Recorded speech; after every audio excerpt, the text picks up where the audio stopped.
Et nous sommes lundi, alors on espère que tout le monde se porte bien, que le week-end s'est très bien passé et que vous commencez cette semaine de la meilleure des manières possibles. Bonjour, merci de regarder BF1, merci de choisir le Loft. Alors, hier, 7 juin, nous étions la fête des mères, alors on espère que vous avez eu le temps de passer un petit message gentil à votre maman, histoire de lui dire combien elle compte pour vous, combien elle a contribué à faire de vous ce que vous êtes. Et comme je le dis toujours, une mère, qu'elle soit biologique ou non, est irremplaçable et elle mérite d'être célébrée. Oui, c'est vrai, il y a des jours, quand elle vous bat correctement, vous posez des questions, est-ce que je n'ai pas été adoptée?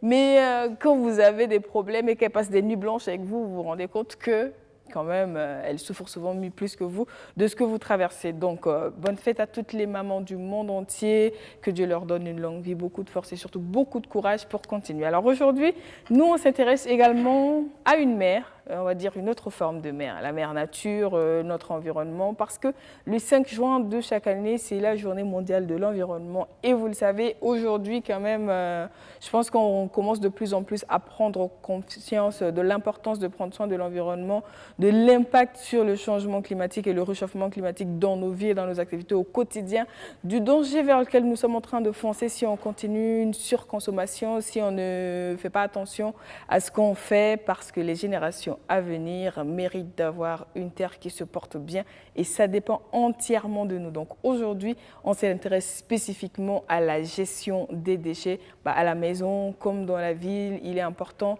de s'intéresser à ce volet. C'est pas joli, certes, ça sent pas bon, certes, raison de plus de bien s'en occuper pour être sûr qu'on ne fait du mal à personne. Donc merci de nous regarder, on aura peut-être un aperçu de ce que vous faites chez vous ou autour de vous pour la gestion des déchets et la protection de l'environnement. En attendant, permettez-moi d'installer tous ceux qui sont sur ce plateau avec moi. Tout d'abord, on va commencer par les anciens de la maison ou les copropriétaires de la maison. Et ensuite, on installe les invités. Alex, tu vas bien? Je vais très bien, Stéphanie, et toi? Ça va bien. Tu as une super mine aujourd'hui. Ah, merci. Ce qui est rare les lundis en général. Donc, franchement, félicitations. J'ai fait l'effort d'avoir un week-end très calme. Et, je pense que c'était le début de... par exemple, j'ai vu quelqu'un poster sur les réseaux sociaux le premier week-end de 2020. Genre, c'était, je pense, Ouaga était en effervescence, les gens ont eu la possibilité de sortir, mais j'espère néanmoins que les gens ont pu respecter les gestes barrières durant... Donc, tu n'étais pas dans une dynamique de rattrapage, toi, non du tout? Je pense que j'ai commencé très tôt. Donc, ouais, c'est vrai que tu as commencé le rattrapage mercredi, direct. Donc, du coup, le week-end, j'ai pris ça pour me reposer tranquillement et puis bon, voilà, un peu avoir eu... Au moins, ça aura une bonne mine pour le lundi. Ah, tant mieux, en tout cas. Il faudrait que tu penses à le faire plus souvent, franchement. Ah bon? Si. Et c'est certainement pas les maquilleuses qui diront le contraire. Parce que franchement, il y a des jours, tu arrives avec une tête et puis à la télé, miracle. Heureusement qu'il y a les maquilleuses qui sont là. Sinon, souvent, je suis d'accord avec toi, souvent, c'est hallucinant. Donc, pensez-y.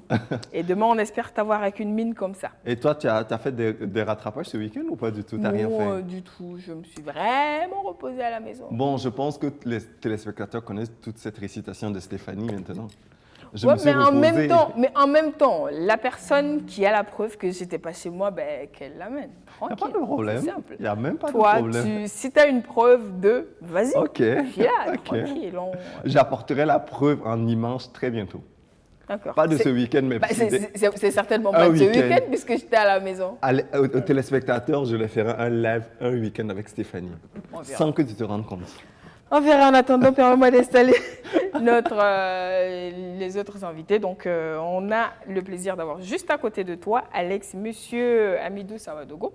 Donc, il est expert environnementaliste à l'Institut de gestion environnementale et développement durable à l'Université Joseph Kizerbo. Donc, j'espère que tu te rends compte qu'à partir de la fin de cette émission, tu devras adopter de nouvelles habitudes, si tu ne les as pas encore. Je les ai dit, heureusement, on verra. Je suis presque sûre que tu ne les as pas, mais on verra. Monsieur Sawadogo, merci beaucoup d'être là aujourd'hui. Oui, bonjour madame. Comment vous allez? Oui, très bien. Et chez vous? Ça va. Bon, pas de madame, hein, Stéphanie. Stéphanie. Voilà, tout simplement. Ah, ça ok. fait l'affaire. On ne va pas aller dans du madame.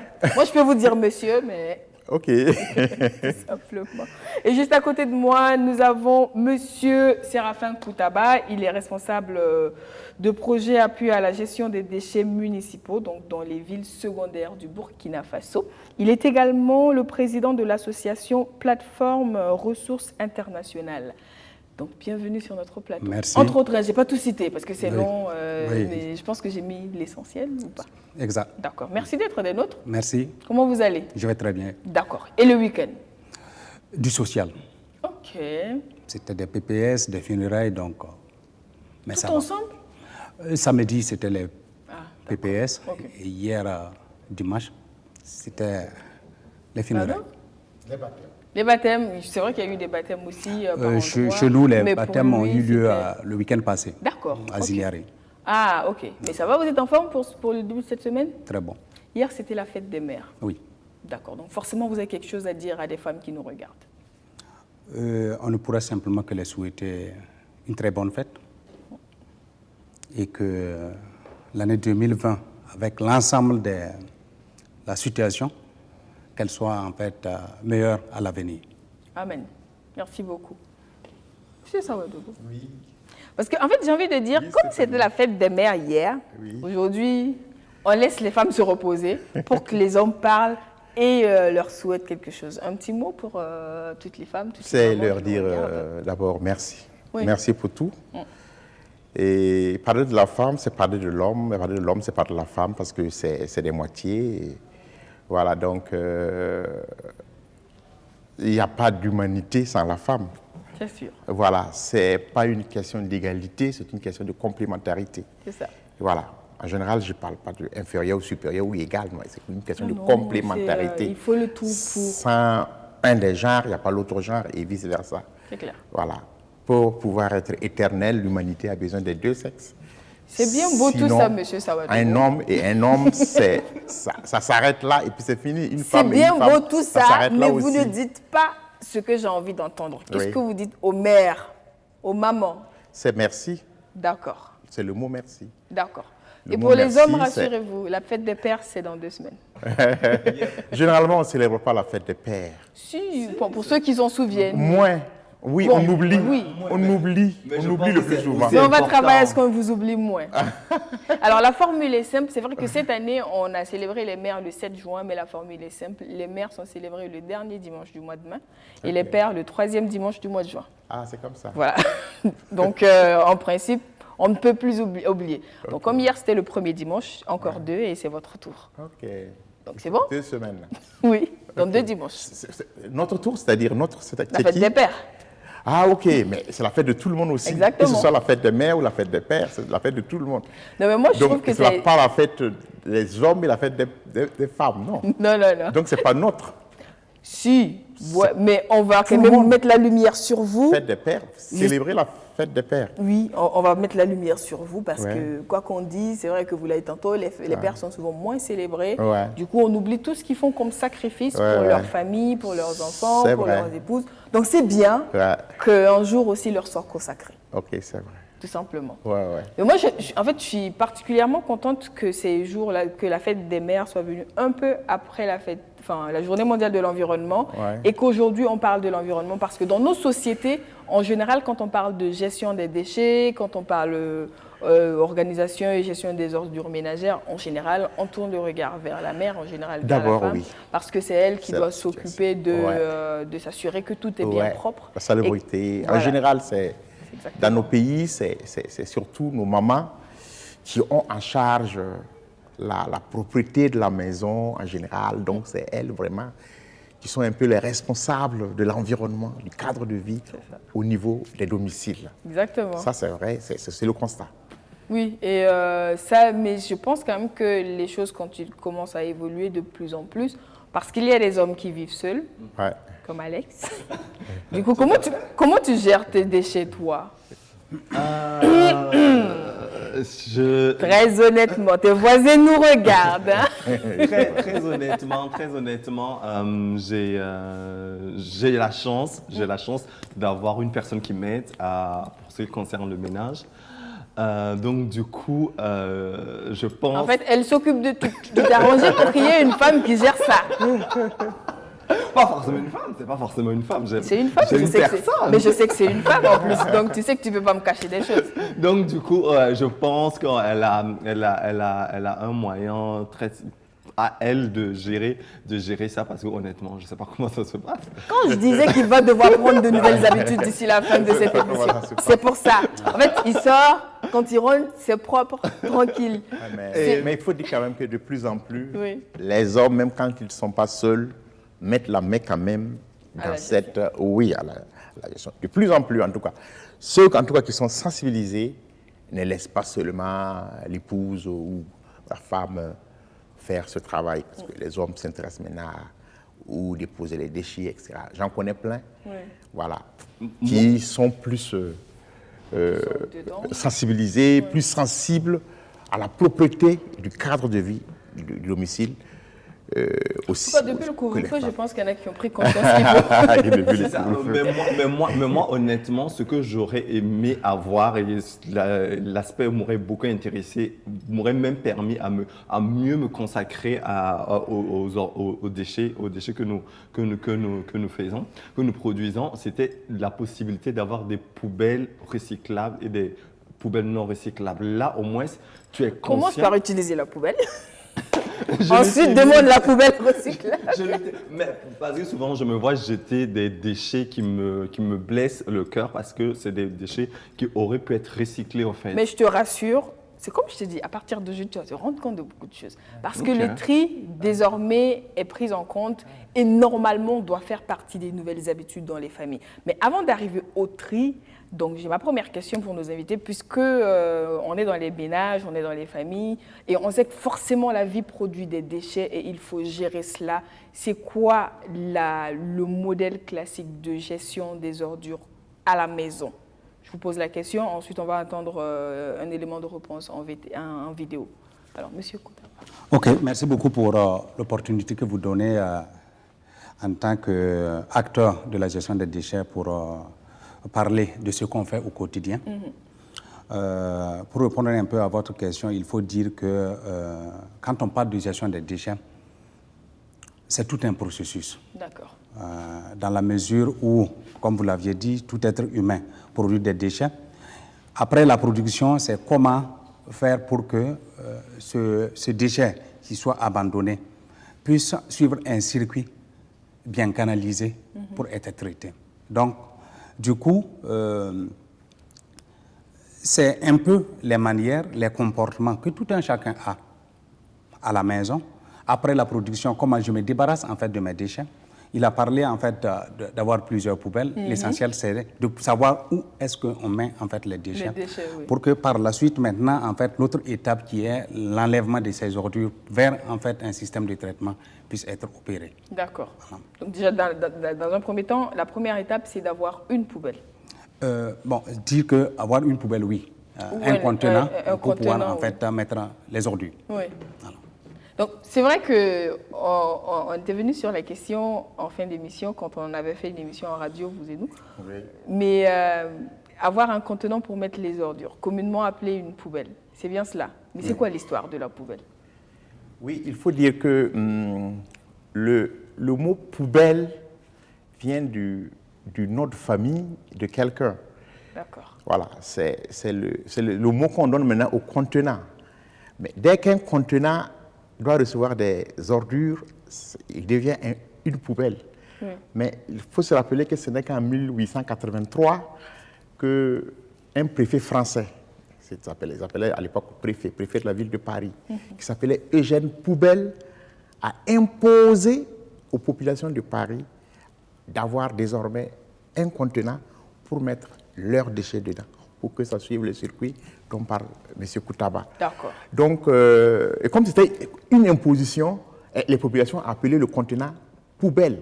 Genre... Vous comprenez? C'est comme si un monsieur Ouedraogo, le maire, voilà, un maire qui s'appelle Ouedraogo, dit désormais vous devez mettre vos déchets dans un contenant et on appelle ce contenant Ouedraogo. Ça me rappelle Et c'est resté poubelle. Jusqu'à nos jours, quand on dit poubelle, c'est devenu maintenant un nom commun. Mais au début, c'était un nom de famille. Il s'appelle Eugène Poubelle. Je pense que c'est un nom de famille qui existe encore aujourd'hui. Ah oui, normalement. Non, ça existe toujours. Je me dis qu'il a eu des enfants. Forcément. Oui, les poubelles existent. Il s'appelait Eugène Poubelle. Je pense que ses enfants, ses petits-enfants, ses arrière-petits-enfants sont dans la logique d'essayer de changer de nom de famille. Mais non. En fait, c'est honorifique quand même Ils d'avoir contribuent à rendre il a inventé propre quand même la et tout ça, poubelle. c'est quand même une invention. Oui, c'est grâce à leurs ancêtres qu'aujourd'hui on met. Mais la ville de Paris et beaucoup de métropoles européennes, avant cela, pratiquaient la gestion des ordures par les ports. Hein. Par les ports. Okay. C'était vraiment. Laissé à l'abandon. Laissé à l'abandon. Okay. C'était laissé à l'abandon. On ne le sait pas aujourd'hui. On voit Londres, Paris, Milan, etc. Magnifique. Mais ils sont passés par là aussi. Là où on passe actuellement, là où on est passé aussi. Ouais. Donc, ce n'est qu'en 1883 que la poubelle leur a été imposée aux Parisiens. C'est pas très loin. C'est ça. Vous voyez, aujourd'hui, c'est dans nos habitudes. Ça a été imposé. Parce que bon, voilà. Et aujourd'hui, bien sûr, ils sont à plusieurs poubelles avec des couleurs différentes. Là, c'est papier carton. Là, c'est les fermenticibles. Là, le fer et autres. Voilà. Mais aujourd'hui, chaque ménage a plusieurs poubelles. Le tri se fait à la source, à Paris, etc. Il y a vraiment une filière bien huilée pour la gestion des déchets de Paris. Il y a des filières de valorisation, voilà, en énergie, en compost, etc., etc. Voilà. Mais ça n'a pas été tout le temps comme ça. C'est ça. Voilà. Et ça, c'est important à avoir. Donc aujourd'hui, quand on parle de la poubelle banalement et communément, ça peut être intéressant de se rendre compte de son importance. Parce que c'est vrai que, comme ça recueille des ordures, c'est forcément pas le contenant le plus apprécié de la maison, mais qui joue un rôle quand même très important. Et justement, on a posé la question à quelques Ouagavillois, comment ils gèrent leurs déchets. Et on a essayé de suivre un tout petit peu le circuit. On regarde et on revient juste après. Nous ramassons les ordures, nous mettons dans une poubelle et chaque semaine, il y a des femmes qui passent ramasser et à la fin du mois, on donne 1000 francs. On balaye chaque matin la cour, on ramasse, on met à la poubelle. Chaque semaine, les femmes passent ramasser moyennant une somme de 1000 francs à la fin du mois. Nous balayons chaque matin et chaque soir. Il y a des femmes qui passent par semaine, on les paye 1000 francs par mois.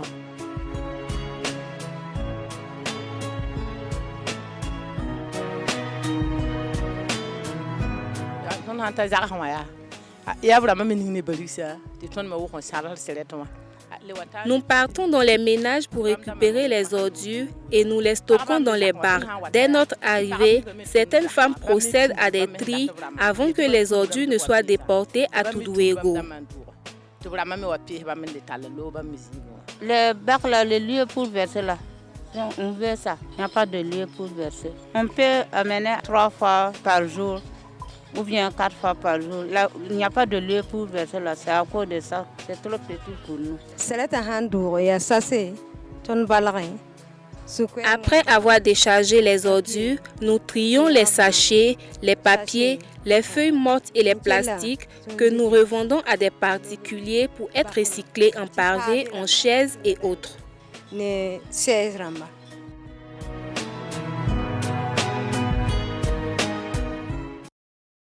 Bon, ça c'est ce qu'on a pu, on s'est arrêté à cette étape-là, mais on imagine que la chaîne de gestion de ce qu'on produit comme déchets à la maison ne s'arrête pas là.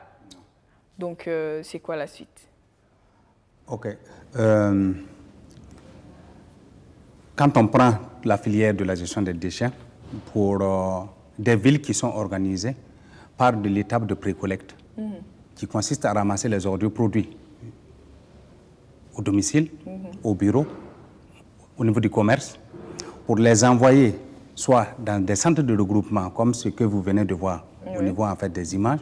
Pourquoi? Parce que, étant donné que la ville est tellement étalée, il va être difficile pour quelqu'un de quitter, par exemple, Pissé pour envoyer ses déchets à Paul Sogo. Donc, la ville de Ouagadougou est organisée en plusieurs zones et il y a des centres de regroupement. Et à partir de ces centres de regroupement, maintenant, l'ensemble des déchets sont convoyés vers le site d'enfouissement qui se trouve à Paul Sogo.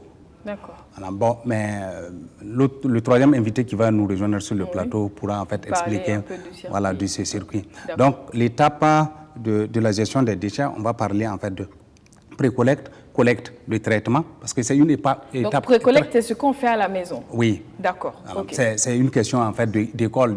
Certains vont dire simplement la pré-collecte, c'est le fait de prendre le déchet, le mettre dans la poubelle. Ça, c'est l'étape de la pré-collecte. Alors que, bon, communément appelé, par exemple, là, nous disons l'étape de la pré-collecte, c'est le fait de mettre les déchets dans une poubelle et que, par exemple, ces femmes qui viennent, en fait, les ramasser.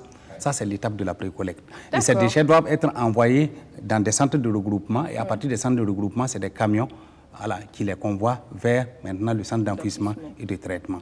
Donc, vous voyez que, par exemple, au niveau des centres de regroupement, il y a un tri qui se fait. Les femmes disent que voilà, les femmes disent qu'elles trient.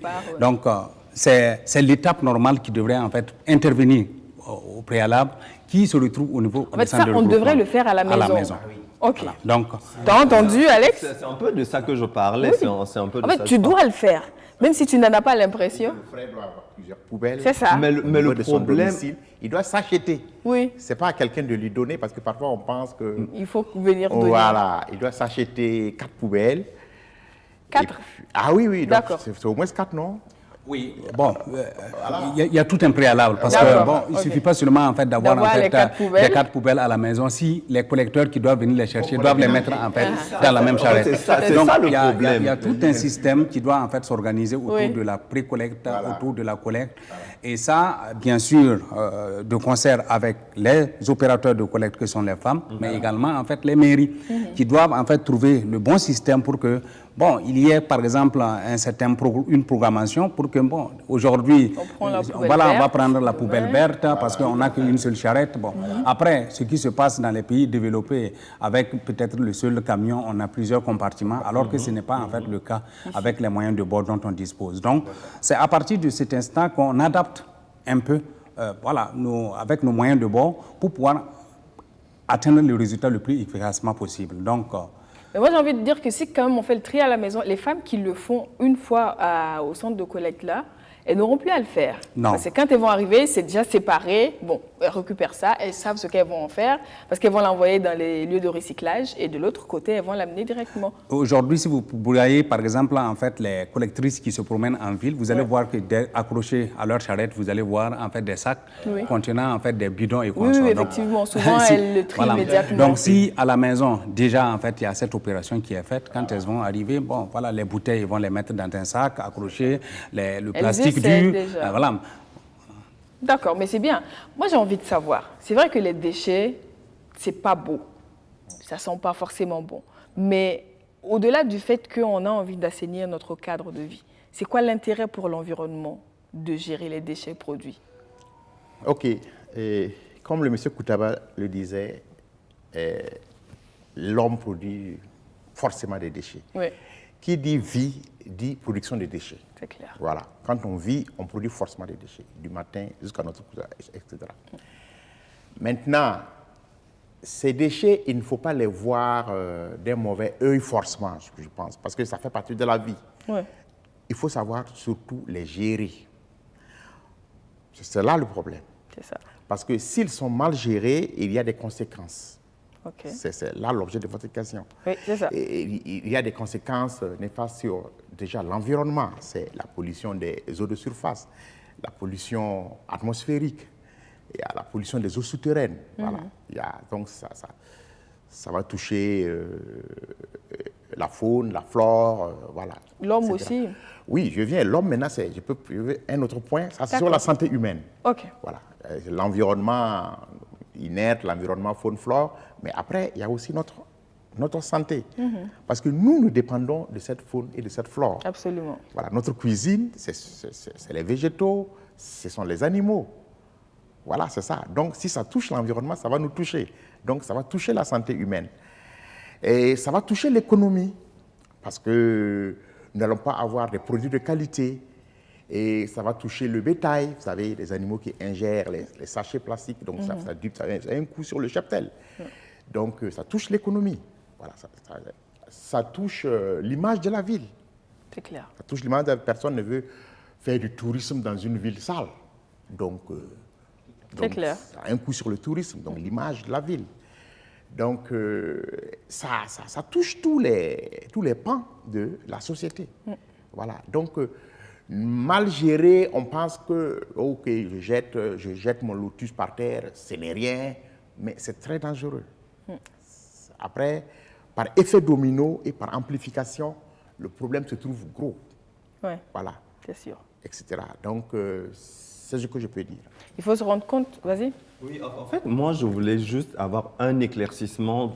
Très souvent, dans les médias, nous entendons parler de déchets toxiques. J'aimerais plus avoir, c'est quoi un déchet toxique et c'est quoi un déchet non toxique, si ça existe. OK, M. Koutaba pourra me compléter par la suite. D'accord. Mais les déchets, il y a une typologie.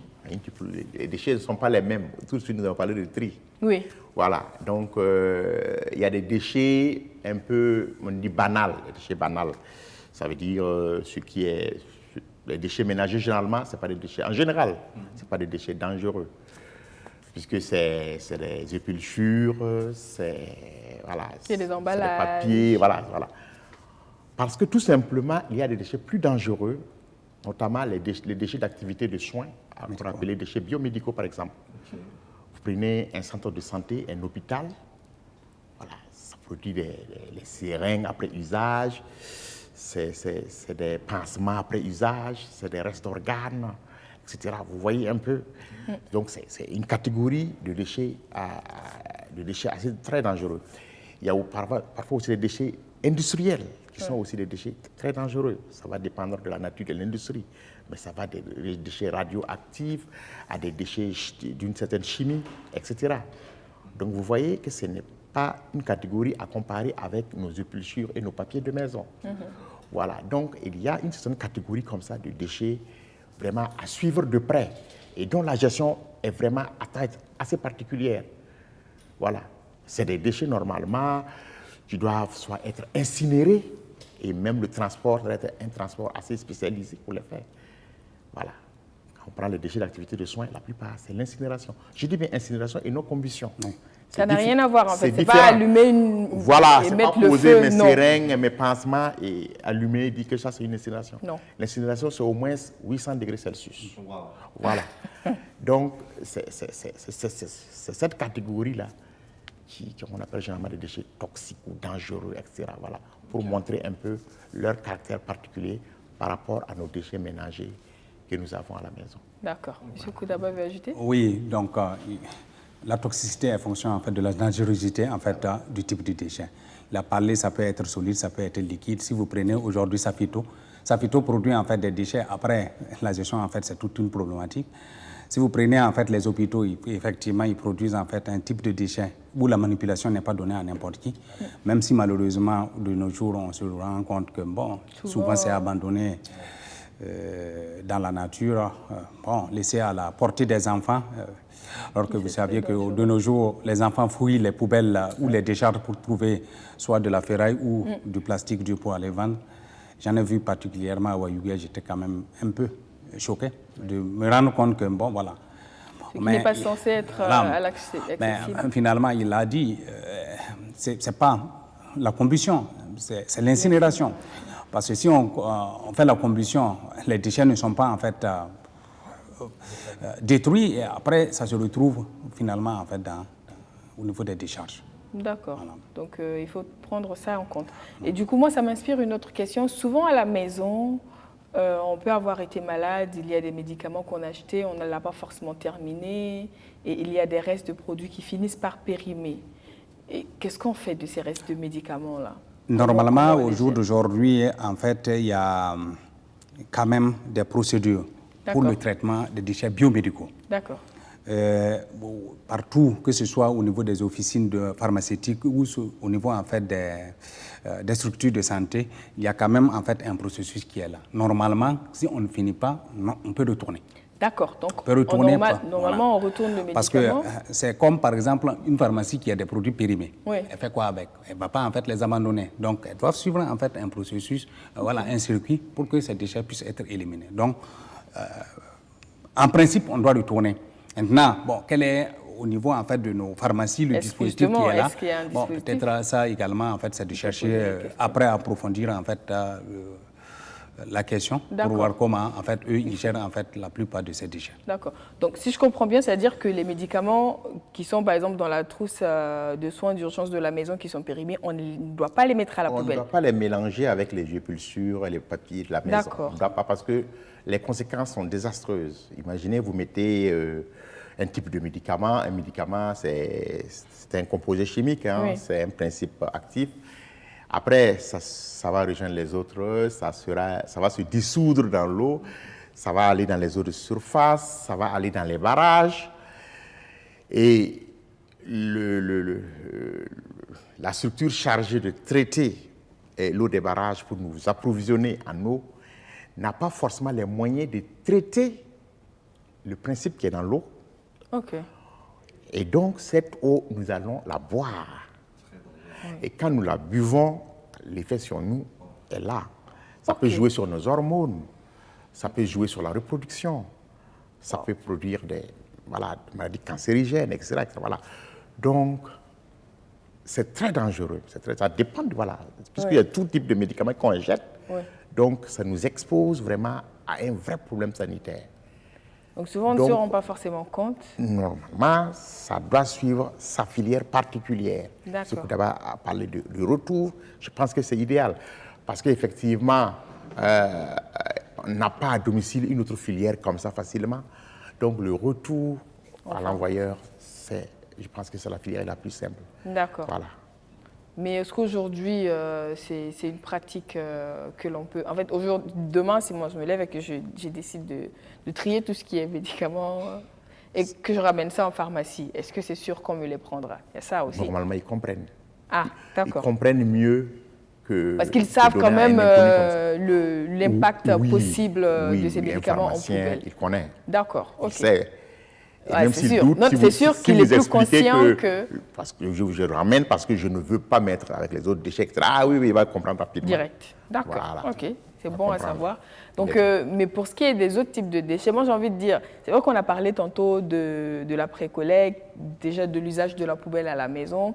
Moi j'ai envie de savoir, est-ce que souvent ça ne remonte pas plus haut? C'est-à-dire en début de consommation même, est-ce qu'il ne faut pas intégrer le volet de déchets que l'on va produire ailleurs? Parce que souvent quand on regarde dans certains pays, ils ont laissé tomber certains emballages, il y a des produits qu'on préfère vendre en vrac pour produire moins de déchets derrière. Donc, est-ce que, justement, il ne faut pas avoir conscience du déchet que l'on produit au moment où on achète quelque chose? Je pense qu'il faut l'avoir. Ouais. Monsieur peut avoir me compléter. Tout simplement parce qu'en dehors des conséquences sanitaires, environnementales, etc., sur l'économie, etc., la gestion des déchets a un coût. Ah, Voilà. Le conseil technique qui sera là bientôt va vous donner un peu en chiffres combien la mairie de Ouagadougou met chaque année pour la gestion de nos déchets. Alors, quand il va vous donner les chiffres, si vous l'avez, donc vous allez savoir qu'il faut maintenant, dorénavant, penser à moins produire de déchets. Voilà, parce que c'est aussi le tonnage. Vous allez même penser à moins, même à votre manière même de balayer votre maison. Je ne vais pas le dévancer, mais il va vous dire que dans vos déchets, il y a beaucoup de sable. ouais. Et ça, Quand on ça balaye ajoute le au sol, tonnage. Ça ajoute à la c'est facture. Et c'est des milliards. Donc, si le citoyen sait tout ça, il va se dire, bon, avant de faire mes achats, il faut que je pense à réduire la dépense de ma commune. Et donc, je vais faire comme ça, acheter ça et non ça. Pour produire moins de déchets. Déjà, il faut avoir l'idée de produire moins de déchets. Pensez sûr. à produire moins, Moins de la déchets. réduction déjà. Oui. Avant la valorisation, pensez à réduire moins. Parce que ça a un coût sur le budget de nos collectivités. Et vous et moi, vous savez que nos collectivités ne sont pas les plus riches du monde. Ah, bah quand même. Voilà. Je pense, pour acheter ce que M. Sawadgo vient de dire, même les pays très très développés, quand tu pars dans un supermarché ou que tu pars dans un marché, quand tu as oublié ton sachet, ton paquet, tu es obligé de le payer un autre paquet, mais à un coût tellement cher que tu as intérêt à revenir avec ton sac. Mais juste pour rebondir un peu sur la question que Stéphanie vient de poser, moi je vais prendre un cas assez plus concret. c'est de plus en plus, les Burkinabés, nous avons un niveau de vie moyen, je dirais. Et Pour certains, oui. un certain niveau de vie moyen. Et les gens ne boivent plus, je dirais, l'eau qui vient directement du robinet. On voit plus dans les déchets, plus de... des sachets d'eau, des vu qu'ils n'ont pas bouteilles aussi de l'argent, assez d'argent pour prendre l'eau en bouteille, plus la majorité des gens sont passés à l'eau en sachet. Sont passés à l'eau en sachet. Et je constate que dans les déchets, c'est le plus grand nombre de déchets qu'on puisse rencontrer aujourd'hui dans les rues, dans les poubelles, tout ça. Spécialement pour ces sachets d'eau, qu'est-ce que vous pouvez préconiser à la population? Aux consommateurs. Avant de répondre en fait à votre question, je voudrais en fait apporter un élément d'éclaircissement par rapport à ce que M. Saborgo était en train de dire. Il faut dire qu'on ne paye pas le coût juste pour qu'on vienne enlever nos déchets. Pendant le reportage, vous avez vu, en fait, la dame a dit, bon, nous balayons et puis après, à la fin du mois, on vient récupérer contre paiement de 1000 francs. Si on devrait en fait appliquer le coût juste, certains auraient en fait même réduit en fait leur consommation en fait de déchets à la source. Donc, en fait, à la base, logiquement, on est censé peser le... Normal. Oui. Si vous prenez en fait dans les pays européens, ce que le citoyen lambda paye, ça va au-delà en fait de l'enlèvement, du transport et même pour le traitement. Alors que par exemple, ici, ce qui est appliqué, c'est permettre à ceux-mêmes qui travaillent de pouvoir en fait subvenir. Voilà. Oui. Donc, en réalité, ça ne permet pas de traiter les déchets. Alors que, bon, les textes sont clairs. Tout producteur de déchets, en fait, est obligé, en fait, de contribuer à son traitement et à son élimination. Donc, la logique aurait voulu que peut-être ce que toi, tu produis comme déchets, tu payes, par exemple, 5 000 francs. Mais bon, nous sommes dans une logique où, dans nos contrées, ce ne sont pas des questions plus ou moins ancrées dans le quotidien. Et l'essentiel, c'est d'amener le maximum de personnes à adhérer au système mis en place par les collectivités. C'est dans ce sens qu'en fait, on voit que 1000 francs, c'est comme si c'était un prix subventionné. Ouais. Voilà. Donc, du coup, bon, au fur et à mesure qu'on va y aller, c'est évident. Il l'a dit, si le conseiller technique arrivait, il va vous dire le coût que la mairie en fait dépense. Peut-être que ce coût servirait en fait à d'autres secteurs. Mais aujourd'hui, on n'a pas le choix que de le faire. Bon, vous voyez, plus on avance avec nos modes de consommation, il l'a dit. Justement, ça change. Donc ça change en fait. Voilà. Donc, bon. En fait, il faut revoir la consommation. La consommation. Ce qui est produit en ville, c'est différent en fait du village parce qu'on n'a pas les mêmes revenus. Donc du coup, la production aussi en fait est en fonction en fait. Justement, en parlant pas forcément des villages, mais des petites villes. Oui. Est-ce que c'est organisé pareil, Kawaga et Bobo? Non. Si vous prenez au jour d'aujourd'hui, en fait, la majeure partie des villes au niveau du Burkina, il n'y a pas plus de 10 villes burkinabées qui sont organisées. D'accord. Certes, il y a dans les villes urbaines des opérateurs qui sont là chargés d'enlever et puis bon, on enlève chez Pierre, on va verser derrière chez Paul et c'est tout. Voilà, il n'y a pas un système qui est là, qui est organisé où on dit que donc, bon finalement, voilà. ça sert à quoi? Au-delà d'assainir le cadre de vie de ceux qui n'ont plus les ordures. Juste à côté de chez moi. Voilà. D'accord. Je paye pour qu'on vienne enlever en fait les ordures que moi j'ai produits et après bon, ça va se retrouver dans la carrière abandonnée derrière chez moi. Donc finalement. Et le vent va ramener ça chez moi et je vais balayer pour qu'on ramène là-bas. Du coup après, les gens même ne comprennent même pas pourquoi en fait l'intérêt en fait de payer. Oui. Alors que bon, c'est tout un système qui doit être organisé depuis même en fait l'organisation au niveau de la municipalité. Qu'est-ce qui est fait pour pouvoir mettre en place un système?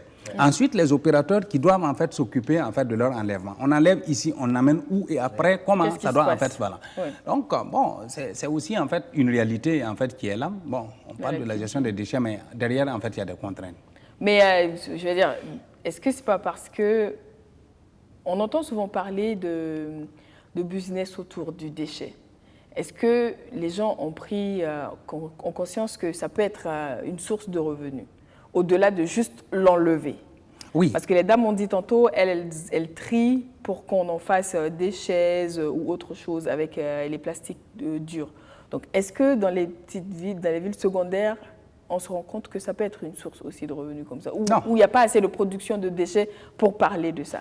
Toutes les maires, et tous les maires plutôt, toutes les communes, au jour d'aujourd'hui, il n'y a pas ce maire qui ne vous dira pas qu'il a une problématique par rapport en fait à cette question d'assainissement. D'accord. Après, c'est comment mettre en place un système organisé Les gens font en fait des actions ponctuelles. On fait une journée de salubrité, on convie tout le monde, on vient, on balaye. Bon, on va déverser, comme vous l'aviez dit, le vent les ramène, ou en fait la pluie va amener en fait ça encore.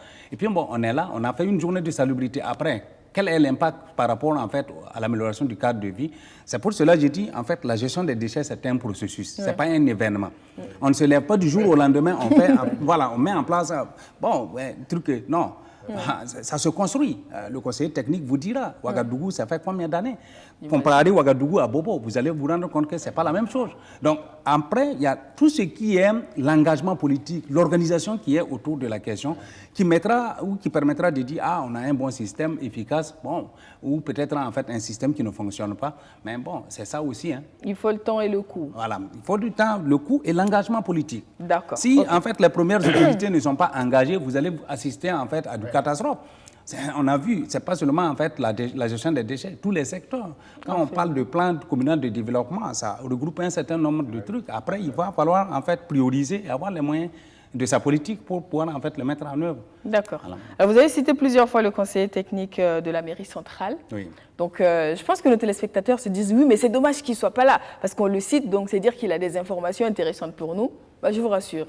Il nous rejoint dans peu de temps. Donc, je sens que M. Saoudgo veut ajouter quelque chose avant qu'on ne dise au revoir à M. Koutaba. Oui. Ajouter quelque chose à ce qu'il a dit, parce que votre question, c'était est-ce qu'il y a du business dans les déchets? Derrière. Voilà. Est-ce que les gens sont conscients et est-ce que c'est... Déjà, les gens commencent à être sensibilisés. Vous avez vu l'association des femmes au niveau de l'élément qui vient de passer. Et vous dire aussi qu'il y a de l'argent dans les déchets. Ça paraît bête de le dire. Il y a de l'argent dans les déchets. Et il y a des exemples. Et au niveau du centre de traitement des déchets, vous allez voir des associations de femmes qui produisent du compost. D'accord. Qu'elles revendent aux maraîchers culteurs, aux producteurs agricoles. Vous allez voir des femmes qui valorisent les déchets plastiques durs. Elles lavent, elles broient, elles en font des granulés. Et moi, quand je visite là-bas, je regarde, je suis vraiment très content parce qu'elles en font du déchet, ça devient des fournitures scolaires, par exemple, qu'elles vendent sur place. Vous avez des équerres, des compas, etc., avec le plastique recyclé. D'accord. Vous voyez, du déchet. Ça devient... Des fournitures scolaires. Quand même. Vous voyez un peu. Voilà. Et ces granulés encore sont revendus à des sociétés de transformation de plastique. Et encore pour donner encore une nouvelle vie au plastique, une deuxième fois. Ça peut être encore une chaise, une table, etc.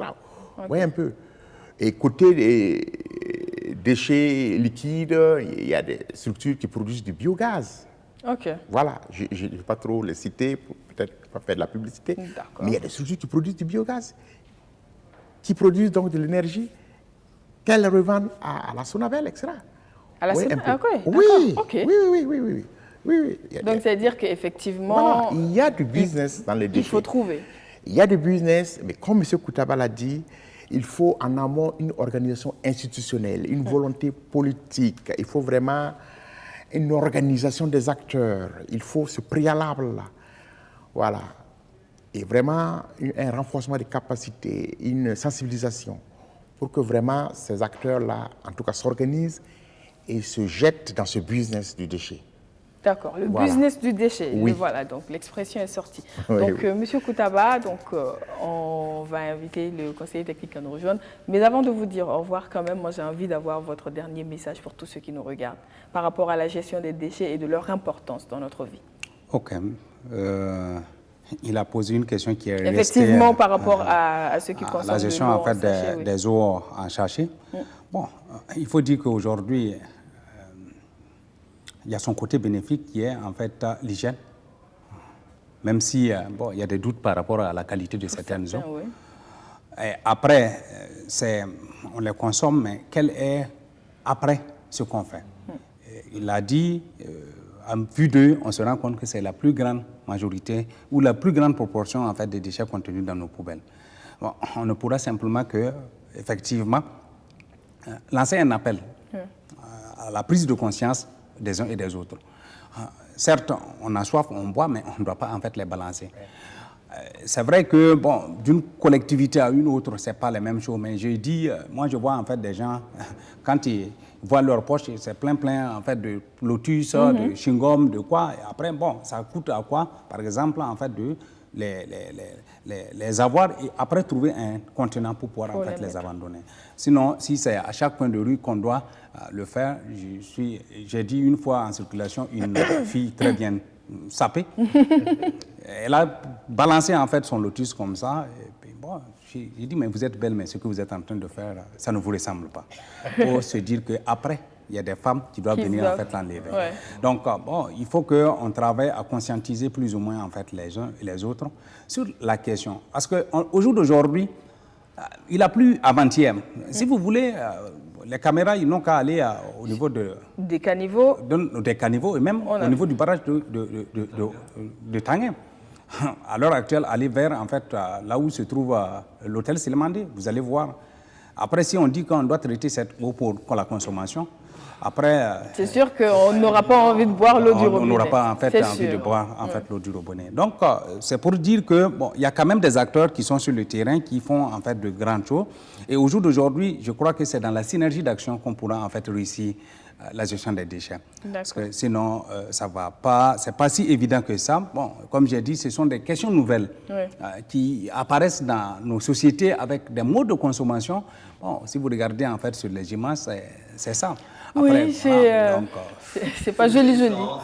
Voilà, pas joli. Tu regardes ça, ça te fait et tu dis que c'est ta ville, ça, c'est sûr ville, que... Exactement. Ça, ce sont des infrastructures qui sont réalisées à coût de milliards. Et après, bon, ça ne sert pas parce que c'est rempli de caniveaux, de déchets. Et l'eau est obligée en fait de trouver un autre voie de circuit pour se reverser dans les ménages. Et après, bon, on va crier l'inondation, le maire ne fait rien, les autorités ne font rien, alors que la faute ça commence à notre niveau. Il y a des gens qui confondent caniveau et poubelle. Voilà, c'est ça. Absolument, et tu as entièrement raison. En tout cas, merci beaucoup. Merci beaucoup également à vous. Et vraiment bon vent dans vos activités. Merci. Et on espère qu'on va arriver un jour à avoir une ville absolument, enfin des villes entièrement propres, avec des gens qui ont des bons réflexes. Des villes comme Gourcy, des villes comme Pau, comme Bessri, où quand même il y a un début voilà, de gestion des déchets au niveau en fait, de ces petites communes. Bien sûr, ça prend du temps, mais ça viendra. On a bon espoir. Merci beaucoup. Merci beaucoup. Alors, on va faire une courte pause pub et on revient pour la suite. On va s'intéresser à notre ville. Vous avez vu des images, c'est nous qui avons fait ça. Donc, comment on fait pour régler ce problème? On en parle juste après.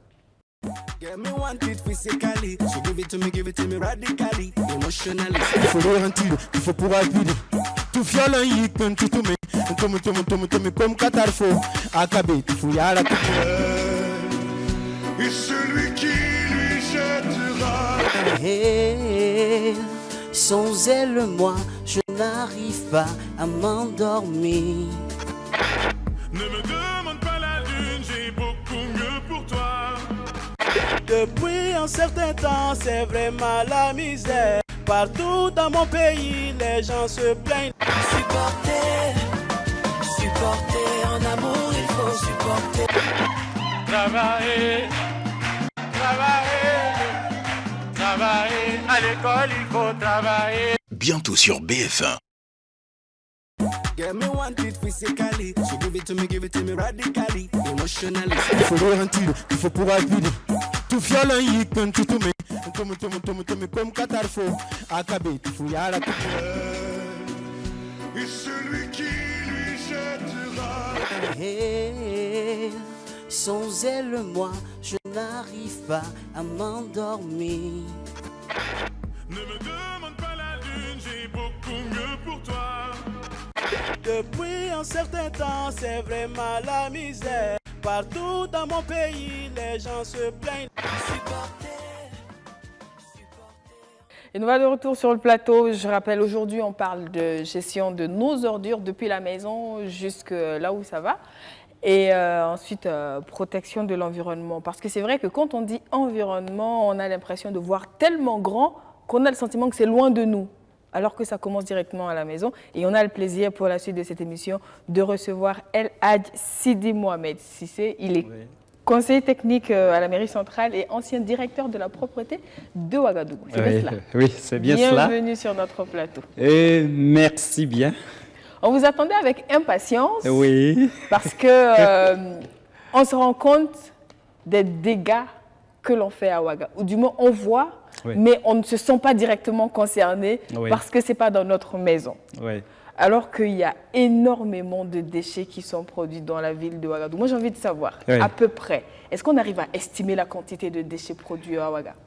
Mais avant, permettez-moi vraiment de vous remercier pour cette opportunité que vous m'offrez ce matin pour parler d'une thématique aussi pertinente que celle relative aux déchets pris dans leur globalité.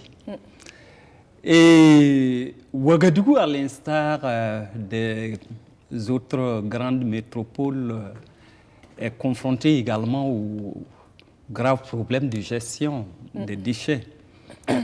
Quelques chiffres. Ouaga, aujourd'hui, c'est 3 millions d'habitants.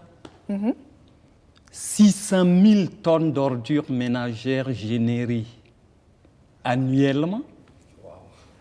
Non, je n'ai pas entendu. 600 000 tonnes de déchets. Et si vous faites rapidement le calcul, vous allez vous rendre compte que chaque jour que Dieu fait, Ouagadougou génère 1600 tonnes d'ordures ménagères. Un jour. Un jour. Aujourd'hui, nous allons produire dans la ville de Ouagadougou 1600 tonnes d'ordures ménagères. Wow. Qu'il faut précollecter, ensuite collecter, transporter et enfin traiter. D'accord. Et c'est le travail combien ardu que la ville de Ouagadougou abat quotidiennement pour bien sûr améliorer le cadre de vie des populations de notre ville. Le chiffre fait froid dans le dos. Ah oui. Ah oui, je te jure, c'est effroyable. Et ajouter à cela, nous sommes confrontés au fait que Ouagadougou soit quand même l'une des villes les plus étalées de l'Afrique subsaharienne. Ah bon? Imaginez-vous 53 000 hectares comme superficie. Wow. Pour vous faire une petite idée, hein, Ouagadougou, c'est 2,5 fois la superficie de Paris et 6 fois la superficie de Cotonou au Bénin. Ok. Voilà. Et on s'est toujours imaginé que Ouaga était une petite ville. Ah non! Pas en taille. Hein. Pas en taille. Imaginez-vous, je le disais tantôt, la population, c'est de l'ordre de 3 millions d'habitants. Oui, 3 millions d'habitants quand même. En 1960 à côté, donc il y a exactement 60 ans, Ouagadougou comptait seulement 60 000 habitants. Contre 3 millions aujourd'hui. Au moins 2 millions. Imaginez-vous, je le disais tantôt, le travail à abattre. Pour assurer la propriété de la ville, faciliter le drainage des eaux pluviales, gérer les eaux usées et excréta, assurer disponibiliser une bonne voirie à la population. Ce sont des projets colossaux à gérer et qui entraînent avec eux conséquemment qu'il faut avoir un budget qui répond, par exemple, à toutes les dépenses inhérentes à la mise en œuvre de la multitude de projets qu'on doit réaliser au niveau de la ville de Ouagadougou. J'ai envie de savoir, quand on dit 600 000 tonnes, c'est ce qui a été collecté ou c'est... Parce que c'est pas ce qui est collecté, c'est ce qui est produit. Oui. Tout ce qui est produit. Tout ce qui est produit. D'accord. Dans les ménages, au niveau des commerces, au niveau des administrations, qu'elles soient publiques ou privées, au niveau des sociétés, au niveau des garages, etc. etc. Ok. C'est la totalité des déchets des ordures, ménagères. des ordures ménagères et assimilées. D'accord. C'est sans compter les déchets industriels spéciaux et biomédicaux dont parlait M. Sawadgou tout à l'heure. OK. Ah, voilà. Et est-ce qu'on arrive à collecter ces 600 000 tonnes? Non. Même dans les pays les plus développés, on ne peut pas collecter 100% de déchets. D'accord. Mais à un taux quand même avoisinant les 97-98. Dans les pays développés, par exemple en Amérique du Nord, un peu en Europe, autour de 95%. Mais au niveau de la ville de Ouagadougou, nous sommes à environ 55% de taux de collecte. Ça veut dire que 45% de nos déchets sont toujours dans la nature. Sont toujours dans la nature. Et c'est ce qui justifie bien sûr la prolifération des dépotoirs sauvages, péjorativement parlant, sinon on parle de décharges non contrôlées.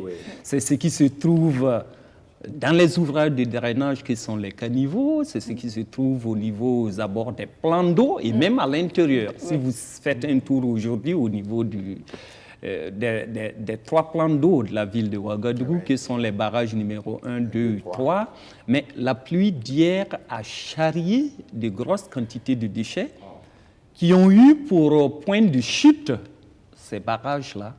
Et c'est dommage pour la qualité des eaux de ces plans d'eau.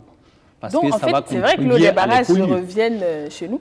Ah oui, selon quand même l'ONEA, il y a 10% de l'eau que nous consommons qui provient, par exemple, des barrages numéro 1, 2 et 3, qui sont bien sûr traités avant de se retrouver naturellement traités. Mais quand même, avoir cette image en tête, je ne sais pas si vous voyez l'image derrière nous, avoir cette image en tête et se dire que on a contribué à rendre ça comme ça.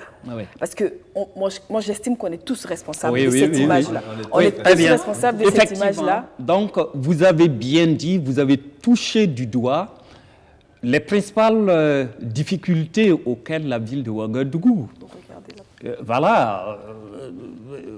est confrontée. C'est-à-dire l'incivisme, pris vraiment dans sa globalité. Ce n'est pas seulement au niveau de la gestion des déchets. Partez au niveau des feux tricolores. Il y a des policiers municipaux qui sont postés à longueur de journée. La police nationale qui est postée à longueur de journée pour contraindre les uns et les autres à respecter les feux tricolores. C'est dommage. Ailleurs, on ne trouve pas ainsi. Voilà.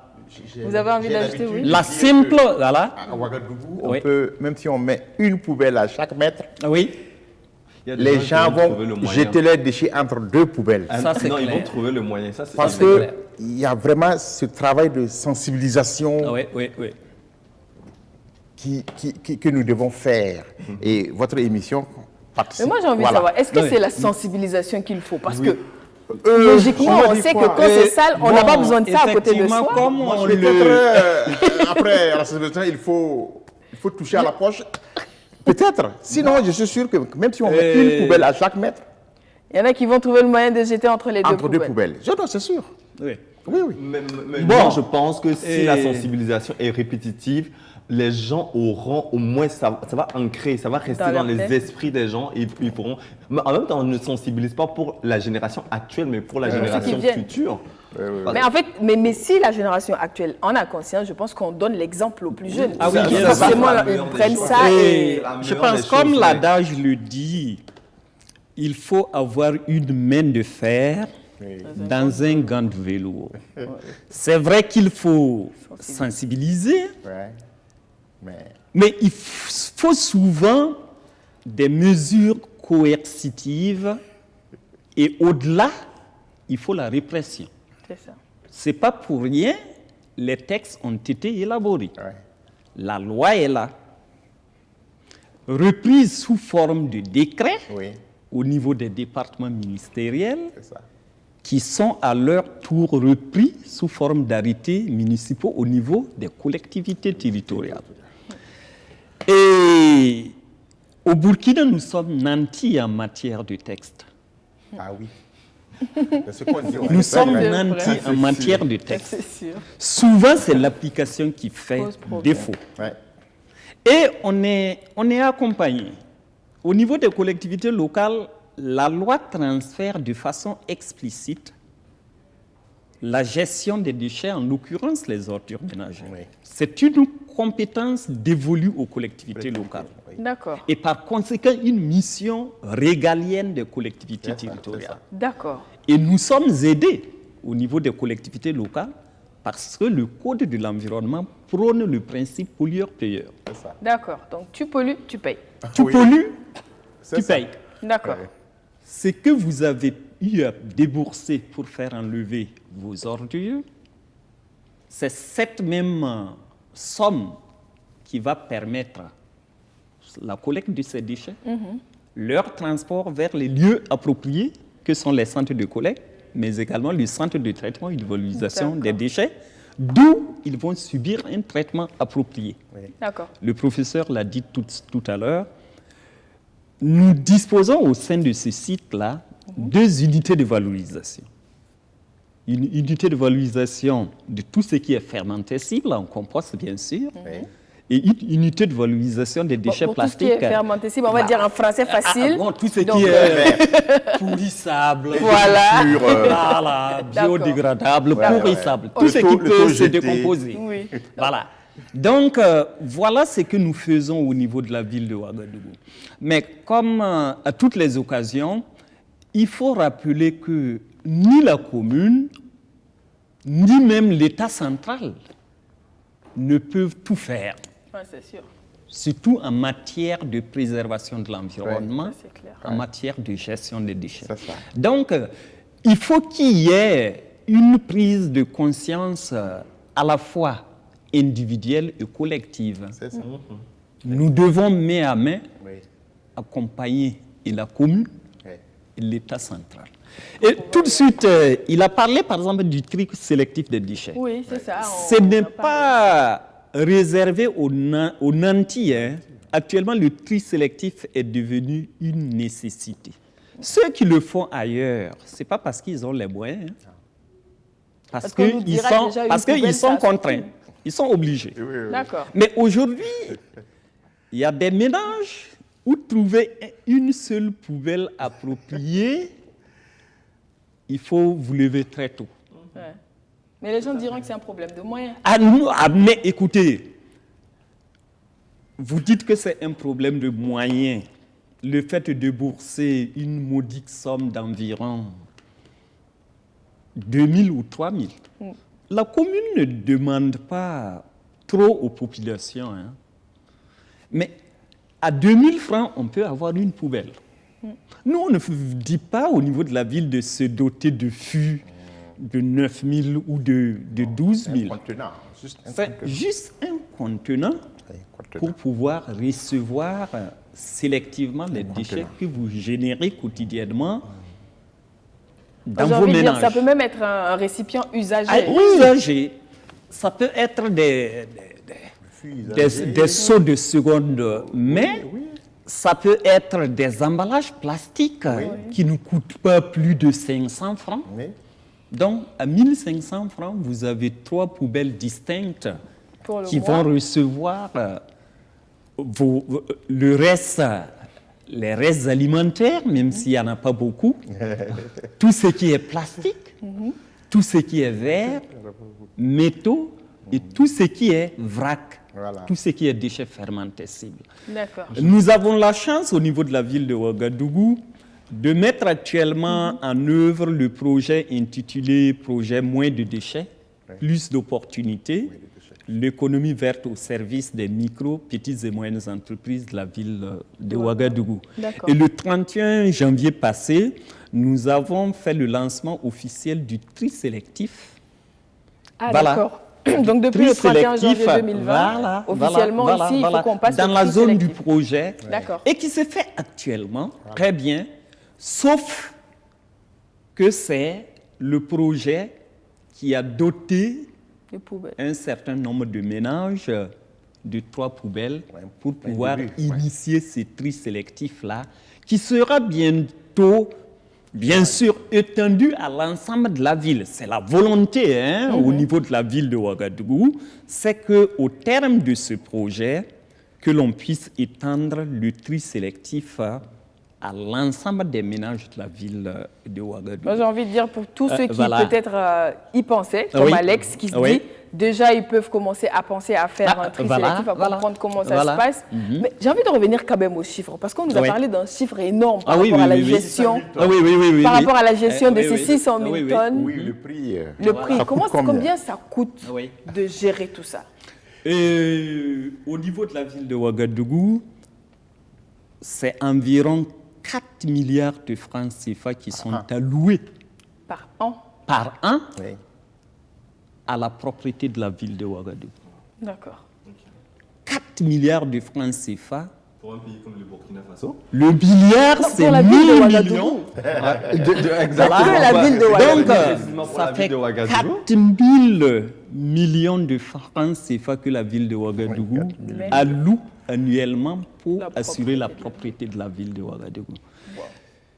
Et dans cette gestion qui comprend 3 principales étapes qui sont bien sûr la pré-collecte, la collecte, le transport et le traitement, il faut voir à côté de cette gestion le travail combien important et salutaire qu'abattent les femmes de la Brigade verte qui assurent le balayage de l'ensemble des voies bitumées de notre ville. À elle seule, la ville et bien sûr son principal partenaire qui est l'État central alloue environ 1,3 milliard de francs CFA annuellement pour leur prise en charge. Wow. La prise en charge des 3000 femmes de la Brigade verte. C'est vrai que M. Koutaba nous a dit tantôt qu'on ne payait pas vraiment l'équivalent de ce qu'il faut payer pour la gestion des ordures.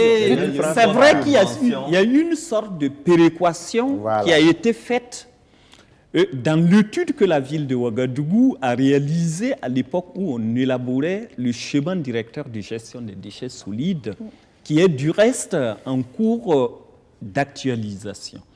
Dans quelques semaines, dans un mois tout au plus, on va nous restituer le rapport final relatif à l'actualisation du schéma directeur. Là. Donc, vous avez parlé d'un terme. L'étude nous a permis d'établir une fourchette comprise entre 1 000 et 2 000 francs CFA. D'accord. Donc, il y a des ménages qui payent 1 000 francs mensuellement. Oui. Il y en a qui payent 2 000, mais il y en a qui payent plus. Il y en a qui payent 6 000.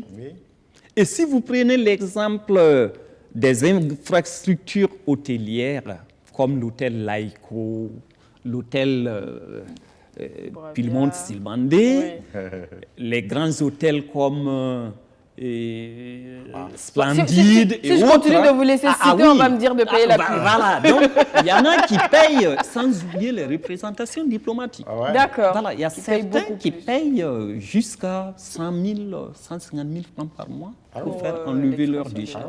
Quelque chose de très important aussi que je voulais ajouter, surtout toujours en lien avec le prix à payer, au niveau de la ville de Ouagadougou, il y a 4 paramètres principaux qui sous-tendent la fixation du prix.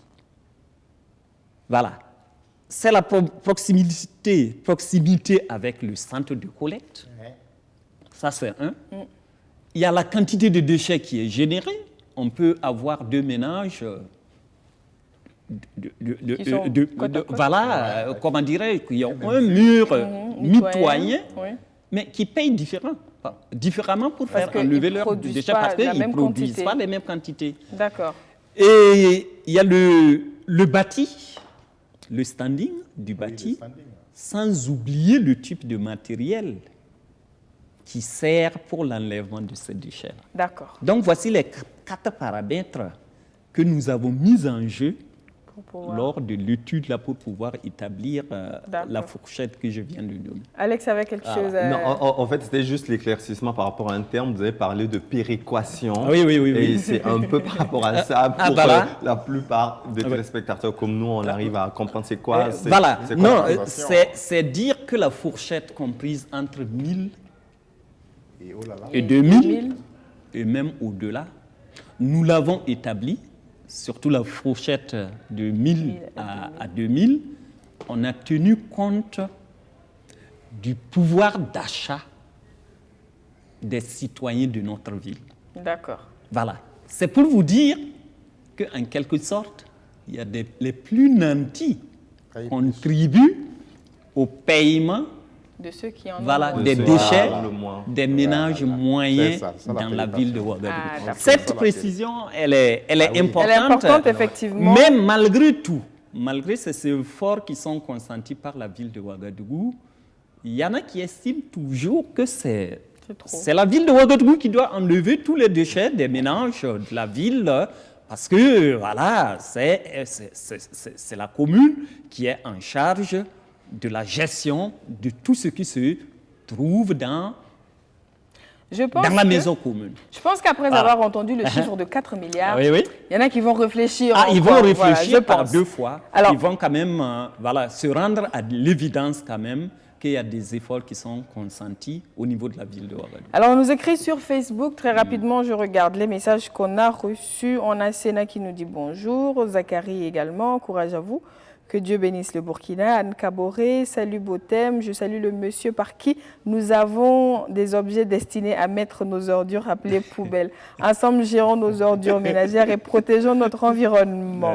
Séverina Ouedraogo, très belle émission. Merci à monsieur Sawadogo pour l'histoire de la poubelle. Alors, Jude Ouedraogo, je vous salue tous. Nous devons aussi nos mamans battantes pour les ordures ménagères et l'environnement. Absolument, la brigade verte, il y a beaucoup de femmes qui ne dorment pratiquement pas pour rendre les rues de la ville propres. Donc, facilitons-leur la tâche en salissant moins. C'est important. Maxime Ouedraogo, bonjour, comment allez-vous? Merci pour ce thème et merci pour l'histoire de la poubelle. S'il vous plaît, les ordures sont transformées ou on les laisse dans la nature? C'est sa question. Abdoulaziz Pédongo, bonjour Stéphanie.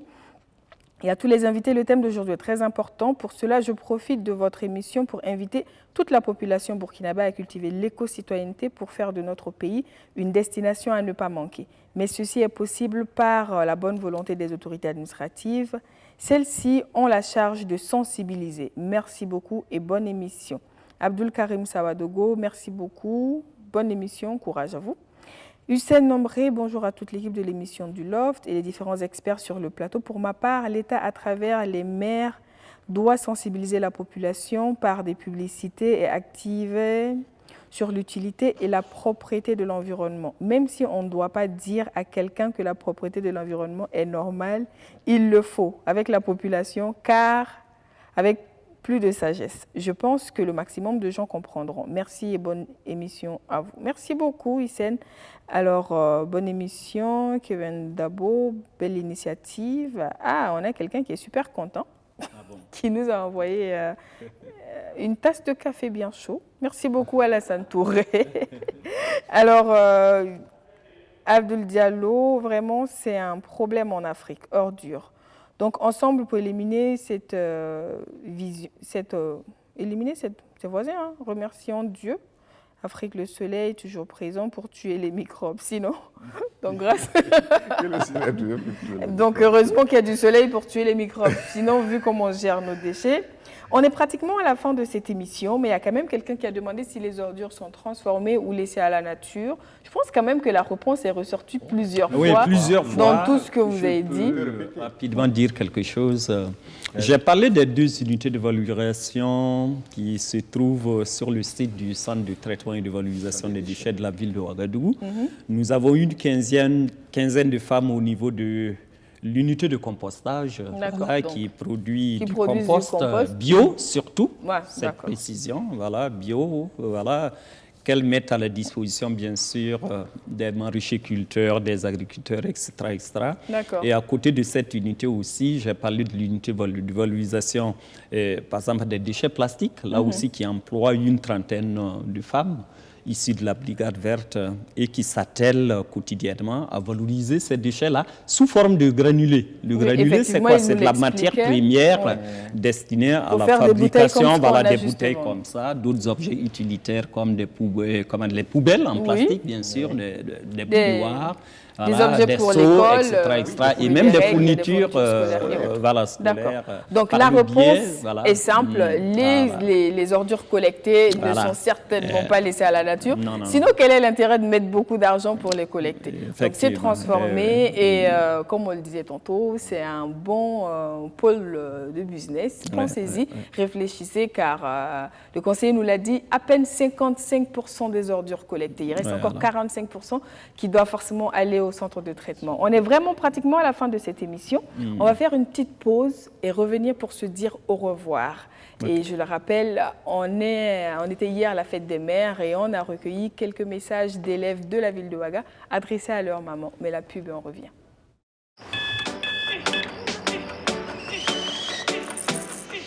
Vous n'attendez pas la vie. Vous allez à la rencontre de la vie. Il ne s'agit pas de savoir combien de chances vous avez. Ce qui compte, c'est ce que vous en faites. Tasse après tasse. Matinée après matinée. Commencez en force. Finissez en force. Tout commence avec un Nescafé. Je veux la souhaiter juste bonne santé, prospérité et bonheur, tout ce qui est de bon seulement. Tout levé pour elle, en tout cas la santé, le bonheur, la prospérité. Merci beaucoup de m'avoir mise au monde et moi aussi je ferai tout possible pour la rendre heureuse. J'ai beaucoup de vœux pour ma maman, qu'elle ait la santé, la longue vie, la prospérité. C'est la maman qui est avant tout la base de toute chose.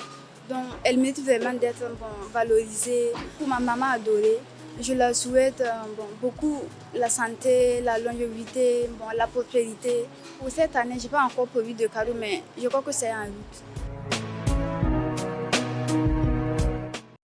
Merci beaucoup à toutes les mamans et merci beaucoup à nos invités. C'est sûr que c'est un sujet que l'on ne peut pas épuiser le temps d'une émission. Mais on espère quand même avoir contribué à vous faire prendre conscience de l'importance de la gestion des déchets que nous produisons nous-mêmes en plus et qui a un impact lourd sur l'environnement, sur les animaux qui n'ont rien demandé, sur les plantes qui n'ont rien fait et sur nous également qui sommes les premiers coupables. Donc pensez-y. Et avant de nous dire au revoir, quand même, on se tourne vers M. Sawadgo pour connaître la plateforme Ressources internationales. Qu'est-ce que c'est ? Vous êtes membre et M. Koutaba en est le président. Qu'est-ce que c'est? Ok, c'est une association d'associations, la plateforme. L'association Plateforme Ressources Internationales, c'est une association d'associations des pays francophones qui travaillent sur la thématique des déchets. D'accord. Voilà, et ça regroupe des associations, pas seulement des associations, ça regroupe des institutions académiques, ça regroupe des ONG, voilà, du Burkina, du Sénégal, de Madagascar, de la France, de la Suisse, etc. Et au Burkina, elle regroupe plusieurs associations, principalement, notamment le Centre écologique Albert Schweitzer. Ouais. Et leur travail, c'est le travail sur la sensibilisation, le travail de formation, etc., etc. Voilà, Okay. donc au niveau du Burkina, M. Koutaba qui était là, le président, j'en suis le SG. Et avec nos moyens de bord, nous avons quelques activités, soit avec nos associations ou bien au niveau de l'association fêtière, pour travailler dans le cadre de la formation et de la sensibilisation. D'accord. Voilà. Okay. Donc, on va continuer à sensibiliser. Donc, s'il y en a qui veulent avoir peut-être plus d'informations, est-ce qu'on vous trouve sur Internet ou comment on vous trouve? Sur Internet, il suffit de mettre dans Google plateforme ressources. Plateforme ressources. Ressources, c'est pas RE-source. D'accord. Voilà. R-source. Dans le sens de valorisation. D'accord. Ressources. Voilà, une source deuxième fois. D'accord. Ok. Merci beaucoup à vous, donc, Monsieur Hamidou Sawadogo. On dit également un grand merci à El Hadj d'avoir pris de son temps et de nous avoir édifié sur la question. Un dernier mot. Absolument. Et c'est appeler les uns et les autres à adopter des comportements éco-citoyens, respectueux de l'environnement. Et comme le dit Lavoisier, rien ne se perd, rien ne se crée et tout se transforme. Ouais. Et c'est le lieu pour nous de rappeler que les déchets ne doivent plus être considérés désormais comme des matériaux n'ayant pas de valeur, mais plutôt comme des ressources auxquelles on peut donner une seconde vie. C'est important. La fête des mamans, oui. La maman, c'est notre tout. C'est vrai. On l'a dit dans les Saintes Écritures, heureux ceux qui ont su et pu prendre soin de leur maman. Et c'est très important. Absolument. Nous devons avoir une pensée envers elle, en tout temps et en tout lieu. Et on pense à elle aujourd'hui. C'est ce que je voulais vraiment, dire merci beaucoup. En guise vraiment de conclusion. D'accord, merci beaucoup. En tout cas, Alex, tu n'as plus d'excuses par rapport au tri. Je te l'ai dit à la fin de cette émission, tu seras obligé de prendre de nouvelles habitudes. Sinon, le tri va s'imposer à lui. Exactement. On va t'imposer un prix de leur peur. On est d'accord. Non, je prendrai le contact de Monsieur Sawadogo pour être en contact avec lui. Monsieur Sawadogo, j'ai ça ou je le mets Je mets dans quelle poubelle? Mais c'est vrai que peut-être qu'on reviendra pour parler justement du tri, de comment ça doit se passer, de quelle poubelle sert à quoi, de quelle est l'importance de trier. Mais aujourd'hui, on est obligé de s'arrêter encore une fois. Il en a parlé aussi. Justement, il y a la répression derrière. Donc, n'oubliez surtout pas. Vraiment, le tri sélectif des déchets, c'est une nécessité. On en reparlera. En attendant, vraiment, un grand merci également à tous nos téléspectateurs qui nous ont regardés. Un grand merci également à toute l'équipe qui a travaillé sur cette émission. Et on n'oublie pas de dire merci. Vous le savez déjà, en mai, on avait dit merci à toutes celles qui collectent les ordures. Et aujourd'hui, moi, j'ai envie de dire un grand merci à tous ceux qui travaillent dans la filière de collecte de valorisation des déchets parce qu'ils font un travail important. On ne s'en rend forcément pas compte parce que oui, on n'a pas forcément envie d'être en contact avec les ordures. Et justement, parce qu'on n'a pas envie d'être en contact avec les ordures, ils sont là pour s'assurer que c'est transformé et valorisé en autre chose. Donc, il faut y penser quand on achète, quand on met quelque chose à la poubelle. C'est toute une longue chaîne et les répercussions peuvent s'avérer lourdes si on ne fait pas attention à ce qu'on fait. Passez une très bonne suite de journée en compagnie des programmes de BF1. Demain, on se retrouve avec un autre sujet, toujours dans le Salon du Love. Portez-vous bien. À demain. Au revoir.